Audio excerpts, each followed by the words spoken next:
Hi everyone, कसे आहात तुम्ही सर्वजण? मस्त आणि मजेत ना? आज ही चपाती जेवढी टम फुगली ना त्याच्यापेक्षा जास्त मला आनंद झालाय. खरं सांगायचं तर आज बर्फीची एक्झाम आहे, म्हणूनच सकाळी लवकर उठून मी इथे स्वयंपाक करून घेतला. सगळं काही आवरून मी, बर्फी आणि तात्या आम्ही तिघेही निघालो नगरला. तिचे पप्पा तिला ऑल द बेस्ट बोलत होते आणि अगस्त्य सुद्धा थंडीत काकडत तिला ऑल द बेस्ट बोलत होता. हे पहा. बेस्ट ऑफ लक दीदी. थँक्यू.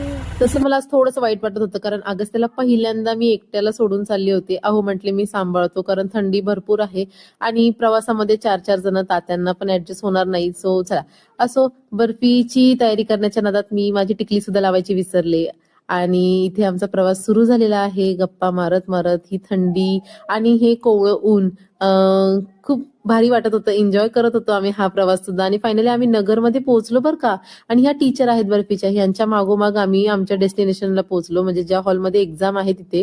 नाहीतर आम्हाला मॅपने शोधत शोधत किती वेळ लागला असता आम्हालाच माहिती नाही. इथे पोहोचल्यानंतर बर्फी तर एकदम फास्ट मध्ये पुढे गेली निघून. तिच्या ग्रुप सोबत तिला आतमध्ये जायचं होतं आणि मी तिला ऑल द बेस्ट करायच्या आधीच ती आतमध्ये निघून गेली. इथे पहा.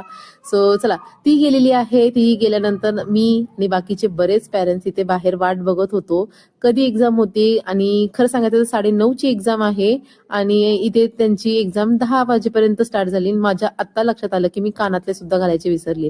असो, आम्ही सगळे इथे वाट पाहत होतो. तोपर्यंत बर्फीचे आतमध्ये इन्स्ट्रक्शन चालू होते. अर्धा तास इन्स्ट्रक्शन दिल्यानंतर फायनली 10 ते 10:05 पर्यंत, म्हणजे 5 मिनिटाची एक्झाम झाली तिची. आणि त्यानंतर त्यांना खाऊ देऊन बाहेर पाठवलं. इथे मी वाट पाहायला इथे गेटवर येऊन बसले. आधी एका गेटने पाठवत होते, नंतर अचानक दोन्ही गेट ओपन केले आणि कधी माझी बर्फी बाहेर निघून गेली मलाच कळलं नाही. मी इथे तिला शोधत बसले आणि ती तात्यांजवळ जाऊन उभी राहिली. त्यानंतर तात्यांचा मला फोन आला की बर्फी माझ्याजवळ आहे. मग काय, चला पटकन पळत पळत तिच्या जवळ गेले आणि फायनली तिला भेटल्यानंतर मला आनंद झाला खूप जास्त. त्यानंतर आम्ही भाजी चपाती खाऊन घेतली आणि इथे बर्फीचे लाड करून घ्यायचे चालले होते तात्यांसोबत. आणि त्यानंतर मस्त अशी एन्जॉय करत होती. पण तिचा रिझल्ट काय लागला हे जाणून घेण्यासाठी पटकन सबस्क्राईब करा. पुन्हा भेटू. Bye bye.